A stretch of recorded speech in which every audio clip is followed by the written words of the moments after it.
आचार्य चाणक्य को ही कौटिल्य, विष्णुगुप्त और वात्स्यायन कहते हैं। उनका जीवन बहुत ही कठिन और रहस्यों से भरा हुआ है।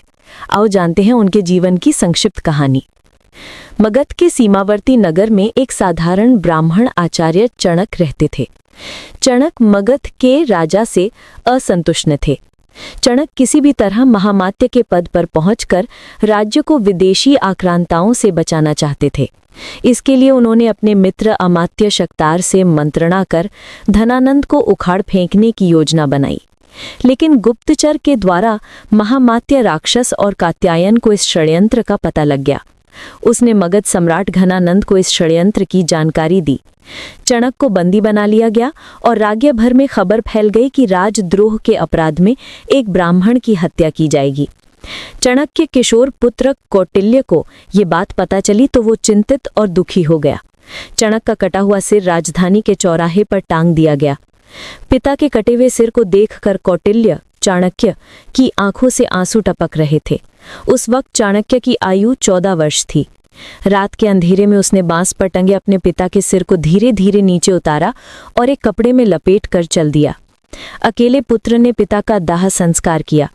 तब कौटिल्य ने गंगा का जल हाथ में लेकर शपथ ली कि हे गंगे, जब तक हत्यारे धनानंद से अपने पिता की हत्या का प्रतिशोध नहीं लूंगा तब तक पकाई हुई कोई वस्तु नहीं खाऊंगा।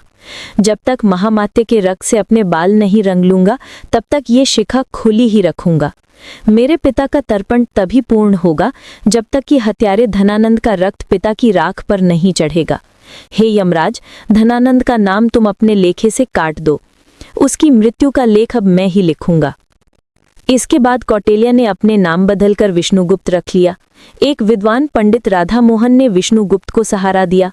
राधा मोहन ने विष्णुगुप्त की प्रतिभा को पहचाना और उन्हें तक्षशिला विश्वविद्यालय में दाखिला दिलवा दिया। ये विष्णुगुप्त यानी चाणक्य के जीवन की एक नई शुरुआत थी। तक्षशिला में चाणक्य ने न केवल छात्र, कुलपति और बड़े बड़े विद्वानों को अपनी ओर आकर्षित किया, बल्कि उसने पड़ोसी राज्य के राजा पोरस से भी अपना परिचय बढ़ा लिया। सिकंदर के आक्रमण के समय चाणक्य ने पोरस का साथ दिया। सिकंदर की हार और तक्षशिला पर सिकंदर के प्रवेश के बाद विष्णुगुप्त अपने गृह प्रदेश मगध चले गए और यहाँ से प्रारंभ हुआ उनका एक नया जीवन। उन्होंने विष्णुगुप्त नाम से शक्तार से मुलाकात की। पिता का मित्र शक्तार, जो अब बेहद ही वृद्ध हो चला था। चाणक्य ने देखा कि मेरे राज्यों की क्या हालत कर दी है घनानंद ने। उधर विदेशियों का आक्रमण बढ़ता जा रहा है और इधर ये दुष्ट राजा नृत्य, मदिरा और हिंसा में डूबा हुआ है। एक बार विष्णुगुप्त भरी सभा में पहुंच गए। चाणक्य ने उस दरबार में क्रोधवश ही अपना परिचय तक्षशिला के आचार्य के रूप में दिया और राज्य के प्रति अपनी चिंता व्यक्त की। उन्होंने यूनानी आक्रमण की बात भी बताई और शंका जाहिर की कि यूनानी हमारे राज्य पर भी आक्रमण करने वाला है। इस दौरान उन्होंने राजा धनानंद को खूब खरी खोटी सुनाई और कहा कि मेरे राज्य को बचा लो महाराज। लेकिन भरी सभा में आचार्य चाणक्य का अपमान हुआ, उपहास उड़ाया गया। बाद में चाणक्य फिर से शक्तार से मिलते हैं और तब शक्तार बताते हैं कि राज्य में कई असंतोषी पुरुष और समाज हैं। उनमें से एक है चंद्रगुप्त। चंद्रगुप्त मूरा का पुत्र है। किसी संदेह के कारण धनानंद ने मूरा को जंगल में रहने के लिए विवश कर दिया था। अगले दिन शक्तार और चाणक्य ज्योतिष का वेश धरकर उस जंगल में पहुंच गए जहां मूरा रहती थी और जिस जंगल में अत्यंत ही भोले भाले लेकिन लड़ाकू प्रवृत्ति के आदिवासी और वनवासी जाति के लोग रहते थे। वहां चाणक्य ने चंद्रगुप्त को राजा का एक खेल खेलते हुए देखा। तब चाणक्य ने चंद्रगुप्त को अपने जीवन का लक्ष्य बना लिया और फिर शुरू हुआ चाणक्य का एक और नया जीवन। कौटिल्य उर्फ विष्णुगुप्त अर्थात चणक पुत्र चाणक्य ने तब चंद्रगुप्त को शिक्षा और दीक्षा देने के साथ ही भील, आदिवासी और वनवासियों को मिलाकर एक सेना तैयार की और धनानंद के साम्राज्य को उखाड़ फेंककर चंद्रगुप्त को मगध का सम्राट बनाया।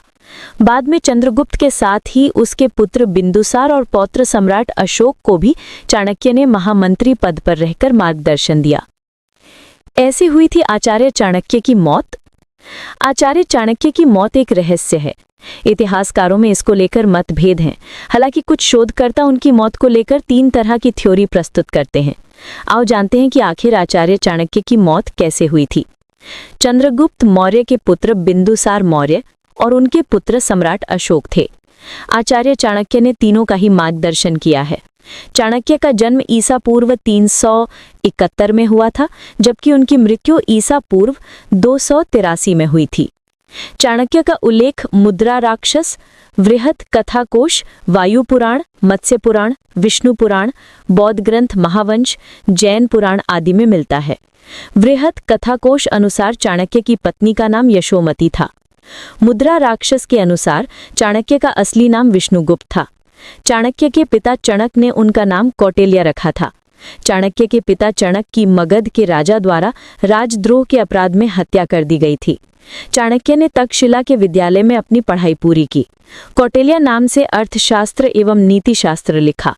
कहते हैं कि वात्स्यायन नाम से उन्होंने ही कामसूत्र लिखा था। चाणक्य ने सम्राट पुरु के साथ मिलकर मगध सम्राट धनानंद से साम्राज्य के खिलाफ राजनीतिक समर्थन जुटाया और अंत में धनानंद के नाश के बाद उन्होंने चंद्रगुप्त को मगध का सम्राट बनाया और खुद महामंत्री बने। चंद्रगुप्त के दरबार में ही मेगस्थनीज आया था, जिसने इंडिका नामक ग्रंथ लिखा। चाणक्य के कहने पर सिकंदर के सेनापति सेल्यूकस की बेटी हेलेना से चंद्रगुप्त ने विवाह किया था। चाणक्य की मौत के बारे में कई तरह की बातों का उल्लेख मिलता है। कहते हैं कि वो अपने सभी कार्यों को पूरा करने के बाद एक दिन एक रथ पर सवार होकर मगध से दूर जंगलों में चले गए थे और उसके बाद वो कभी नहीं लौटे। कुछ इतिहासकार मानते हैं कि उन्हें मगध की ही रानी हेलेना ने जहर देकर मार दिया गया था। कुछ मानते हैं कि हेलेना ने उनकी हत्या करवा दी थी।